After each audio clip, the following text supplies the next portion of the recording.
رسوله الكريم أما بعد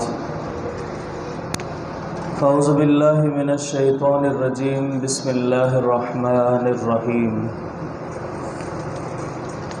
يا بني إسرائيل اذكروا نعمتي التي أنعمت عليكم وأوفوا بعهدي أوفي بعهدكم وإياي فارهبون صدق الله العظيم وصدق رسوله النبي الأمين الكريم ونحن على ذلك لمن الشاهدين والشاكرين والحمد لله رب العالمين إن الله وملائكته يصلون على النبي يا أيها الذين آمنوا صلوا عليه وسلموا تسليما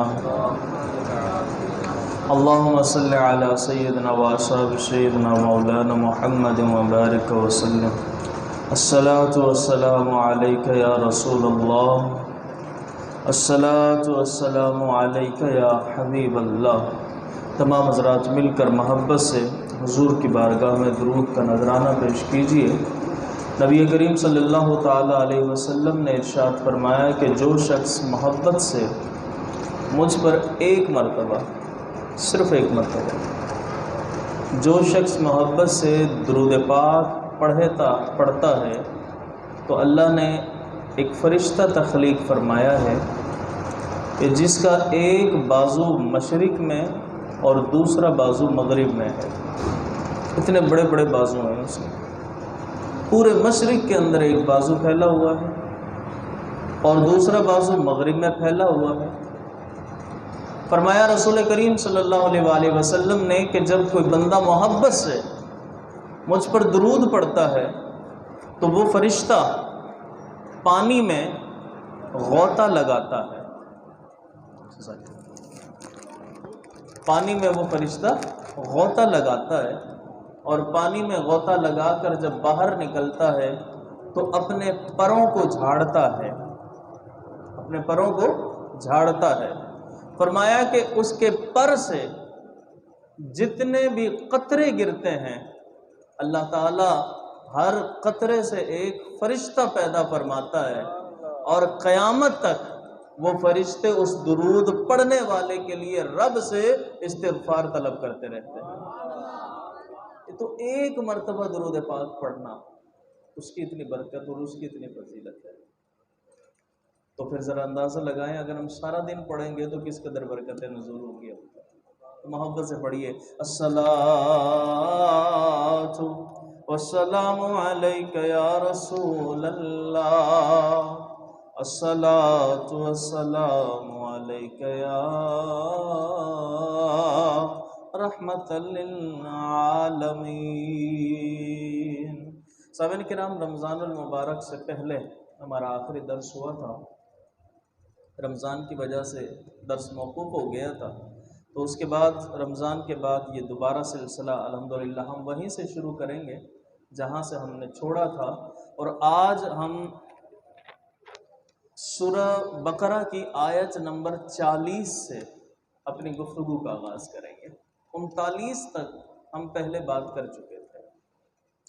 تھوڑا سا ربط میں بتا دوں کہ پچھلی آیات کے اندر اور آج کی جو آیت ہے ان کے اندر رابطہ کیا ہے، آپس میں تعلق کیا ہے۔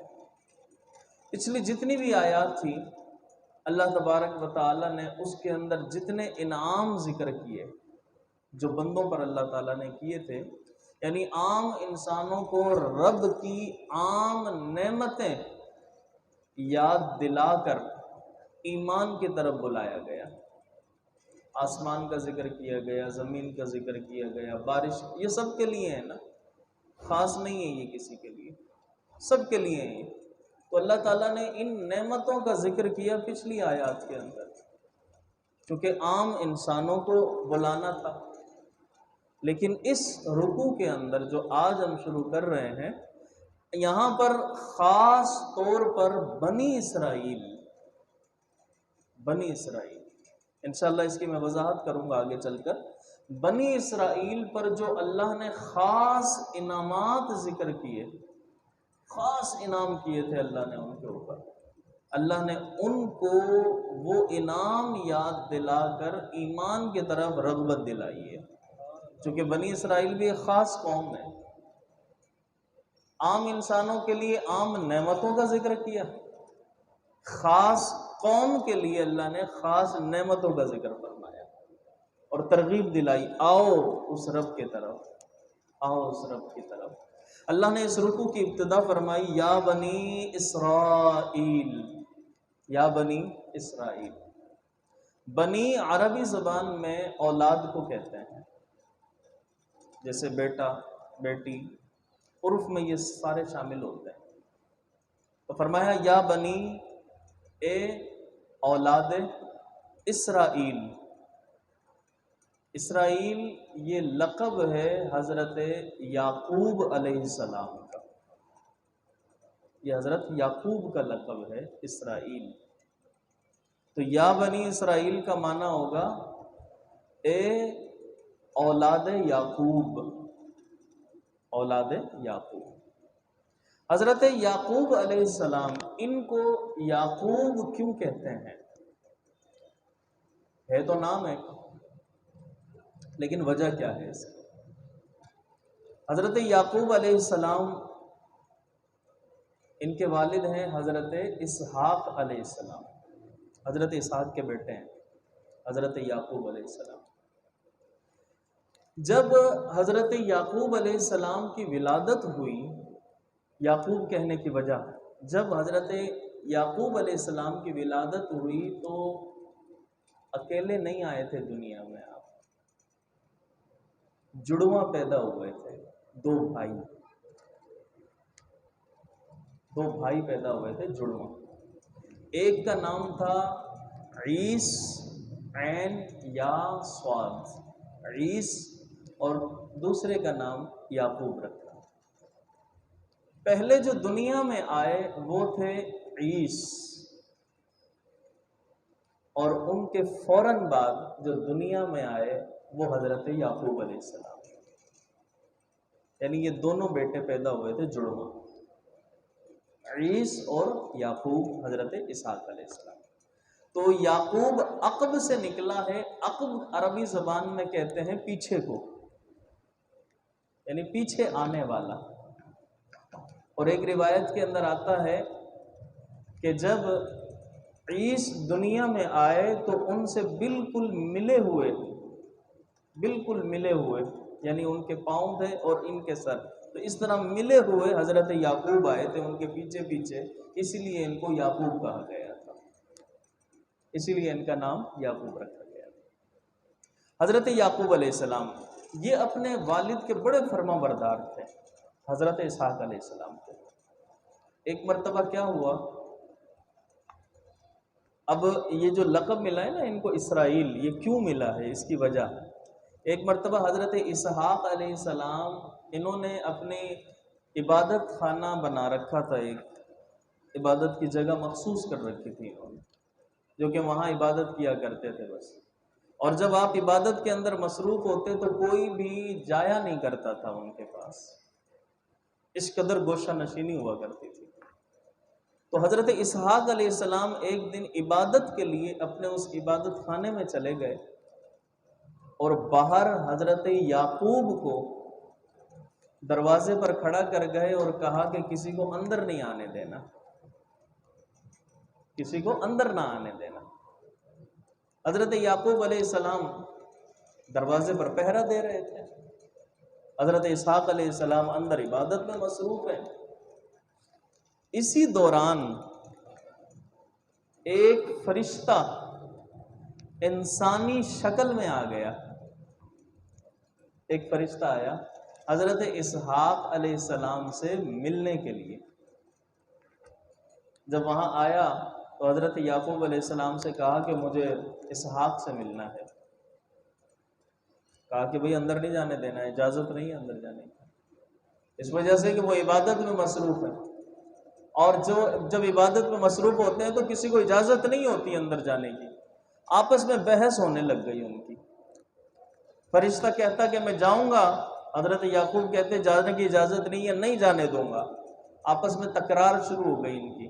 جب تکرار زیادہ بڑھی اور اونچی آواز ہونے لگی تو حضرت اسحاق نے اندر سنا تو آپ باہر نکل کر آئے. آپ نے دروازہ کھولا تو دروازہ کھولتے دیکھا کہ آپس میں حضرت یعقوب کے ساتھ ایک شخص جو ہے وہ بحث و مباحثہ چل رہا ہے ان کا. حضرت اسحاق چونکہ اللہ کے نبی تھے، نبوت تھی ان کے پاس، تو انہوں نے جب دیکھا تو پہچان لیا کہ یہ کوئی عام انسان نہیں ہے بلکہ یہ اللہ کا فرشتہ ہے. جب حضرت اسحاق نے دیکھا کہ یہ تو فرشتہ ہے، حضرت یعقوب سے پوچھا بھئی کیا معاملہ ہوا؟ کہا کہ یہ اندر آنے کی اجازت مانگ رہے ہیں، میں نے ان کو منع کیا تو یہ جھگڑنے لگ گئے. حضرت اسحاق نے فرمایا یہ کوئی عام آدمی نہیں ہے بلکہ یہ اللہ کا فرشتہ ہے. کہا تو مجھے تو معلوم نہیں تھا، میں تو اسی لیے ان کو اندر نہیں آنے دے رہا تھا. تو وہ جو ان کا مقابلہ کرنا ہوا نا، جھگڑنا جو ہوا، عبرانی زبان میں اس کو ایل کہتے ہیں عام طور پر، یعنی وہ جھگڑے تھے. لیکن اگر میں آپ کو توریت وغیرہ یا انجیل ان کی باتیں بتاؤں تو انہوں نے ان چیزوں کو بڑا تبدیل کر دیا ہے، بڑے عجیب معنی جو ہے نا وہ اس کے لکھ دیے ہیں.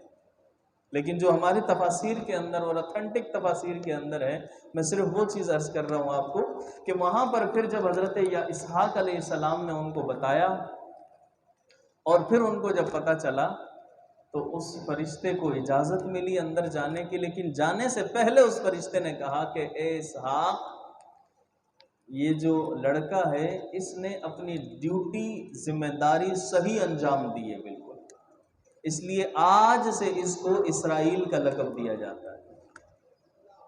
آج سے اس کو اسرائیل کا لقب دیا جاتا ہے اور ڈیوٹی اسی طرح انجام دی جاتی ہے جس طرح اس نے انجام دی ہے یہاں پر. تو اس لیے اس وقت سے ان کا لقب جو ہے وہ اسرائیل پڑ گیا. اور عبرانی زبان کا یہ لفظ ہے اسرائیل، یہ دو لفظوں سے مل کر بنا ہے.